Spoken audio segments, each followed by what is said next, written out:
Hey, it's NPR's Book of the Day. I'm Andrew Limbaugh.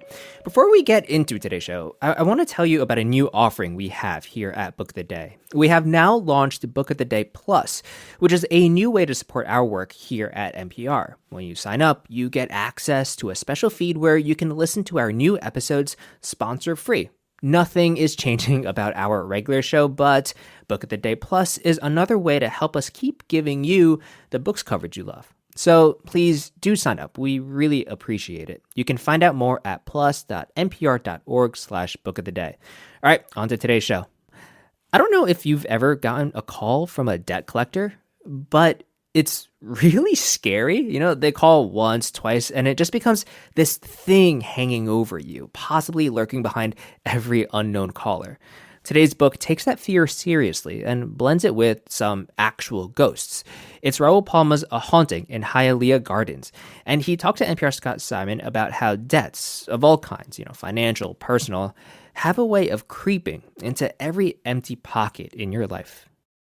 Support for NPR comes from FX, presenting A Murder at the End of the World, starring Emma Corrin, Clive Owen, and Britt Marling. Emma plays Darby Hart, a sleuth and tech-savvy hacker. She joins an exclusive group invited to a retreat. When one of the guests is found dead, Darby must prove it was murder before the killer takes another life. FX's A Murder at the End of the World, streaming November 14th only on Hulu.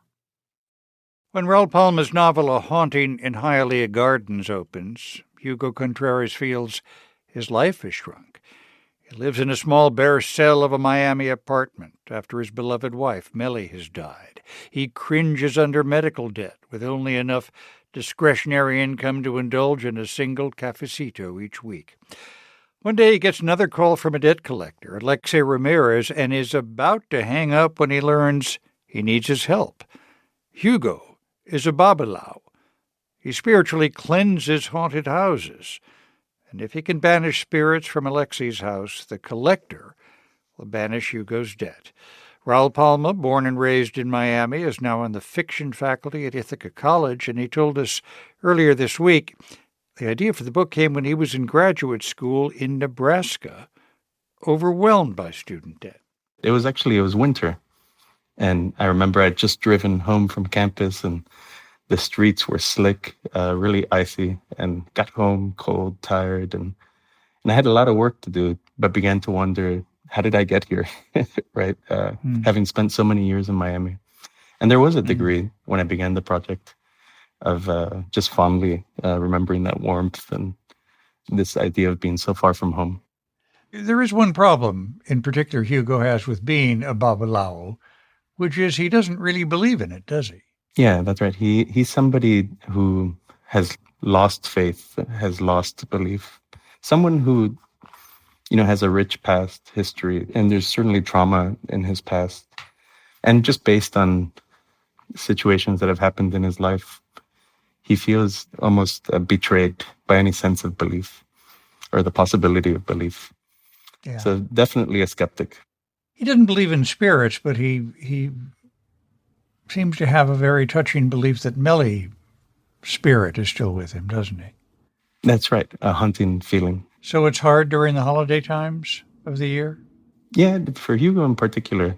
Hugo and Melly, his late wife, would really kind of celebrate the holidays, and he still, in his closet, keeps some of the decorations that they had picked out together at various pharmacy stores. And so, yeah, it's a particularly sensitive time for Hugo. And what are the personal debts that I don't want to say that weigh on him, because in many ways they enrich his life too, don't they?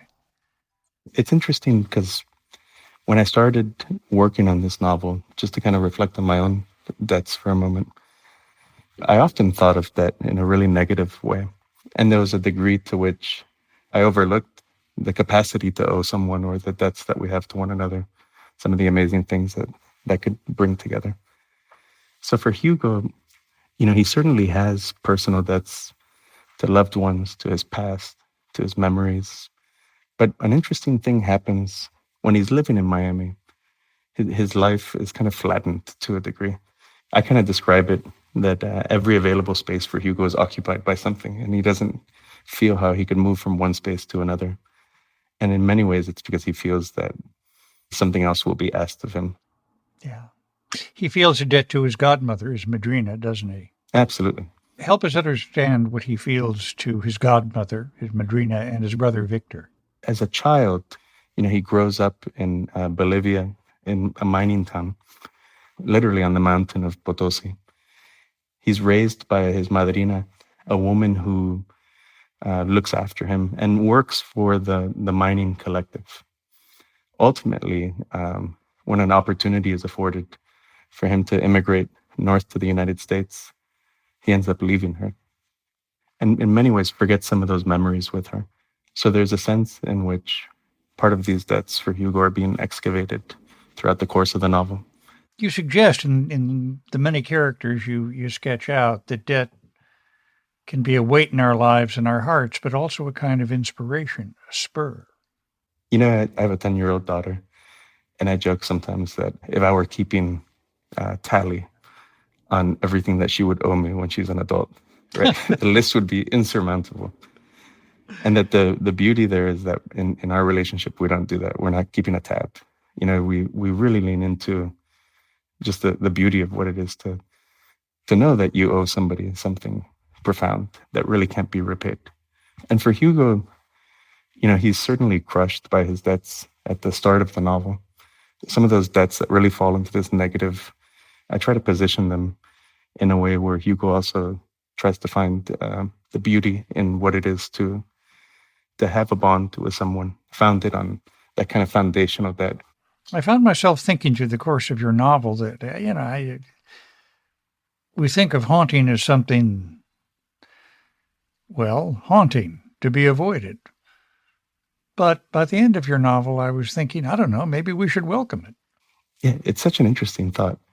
A city like Miami, I remember growing up in Miami, it wasn't immediately clear to me just how complex the city's own history, its politics are. Perhaps there were things hiding in plain sight that were just invisible to me. And what the haunting allows for is that these things that are invisible or hidden in plain sight begin to exert pressure, and they begin to ask, why don't you look at me, right? Why don't you pay attention to me, right? There's something hidden here, and there's something worth looking at a lot more closely. Raul Palma's novel, A Haunting in Hialeah Gardens. Thank you so much for being with us. Hey, thank you for having me.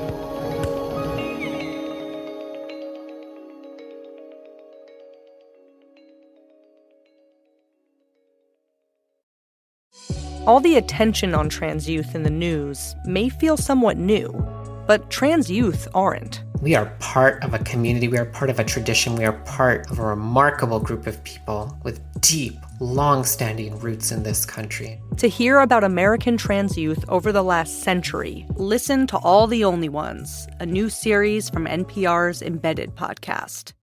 This message comes from NPR sponsor Charles Schwab. Schwab has financial consultants ready to serve you, plus professional answers and 24/7 live help. And it's backed by Schwab's Satisfaction Guarantee. Visit schwab.com/satisfaction to learn what's included and how it works.